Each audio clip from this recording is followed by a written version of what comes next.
നമുക്കിന്ന് അയില കറി വെക്കാം കേട്ടോ. അപ്പോൾ ഞാൻ ഉണ്ടാക്കുന്ന മീൻ കറിയുടെ റെസിപ്പി നിങ്ങൾക്ക് കാണിച്ചു തരാം കേട്ടോ. ഓക്കെ, അപ്പോൾ ഞാൻ ആദ്യം തന്നെ മീൻ വറക്കാനുള്ള മസാലയൊക്കെ തേച്ച് മാറ്റി വെച്ച് മുളക് പൊടി, മഞ്ഞൾപ്പൊടി, കുരുമുളക് പൊടി, കുറച്ച് ജിഞ്ചർ, അതുപോലെ ഗാർലിക്ക്, കറിവേപ്പില ഇത്രയിട്ട് മാറ്റി വെച്ചു.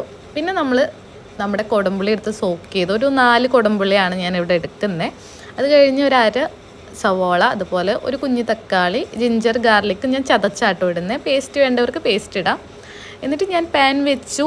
അതിലോട്ട് ഓയിൽ ഒഴിച്ച് കടുക് പൊട്ടിച്ചിട്ടാണ് ഇന്ന് കറി ഉണ്ടാക്കുന്നത്. സാധാരണ ഞാൻ കടുക് ഇടാറില്ല കേട്ടോ മീൻ കറിയിലൊന്നും. അപ്പോൾ നമ്മളിന്ന് നമ്മുടെ സവോളയും ജിഞ്ചറും ഗാർലിക്കും ഒരുമിച്ചാണ് വഴറ്റുന്നത്. കുറച്ച് കറിവേപ്പില, എനിക്ക് കറിവേപ്പില കറിയിലുള്ളത് ഭയങ്കര ഇഷ്ടമാണ് കേട്ടോ. അതിൻ്റെ ടേസ്റ്റ് എനിക്ക് എന്തോ ഭയങ്കര ഇഷ്ടമാണ്.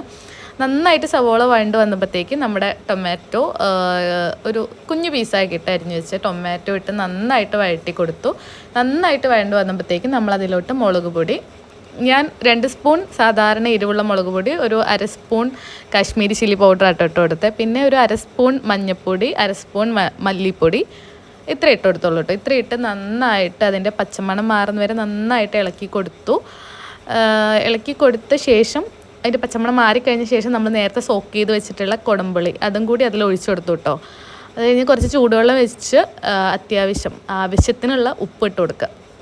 ഉപ്പ് ഇട്ടെടുത്തിട്ട് അടച്ചു വെക്കുക കേട്ടോ. നമ്മുടെ മീൻ കഷ്ണത്തിലോട്ടുള്ള ഉപ്പും കൂടി ഈ വെള്ളത്തിൽ നമ്മളിപ്പോൾ ചെയ്യുന്നതിൽ ഇട്ട് കൊടുത്താൽ നല്ലതായിരിക്കും. അപ്പോൾ ഒരു 10 മിനിറ്റ് അടച്ചു വെച്ച് നന്നായിട്ട് തിള വന്നപ്പോഴത്തേക്ക് ഞാൻ നമ്മുടെ മീൻ കഷ്ണങ്ങൾ ഇട്ട് വീണ്ടും ഒരു 10 മിനിറ്റ് അടച്ചു വെച്ചു.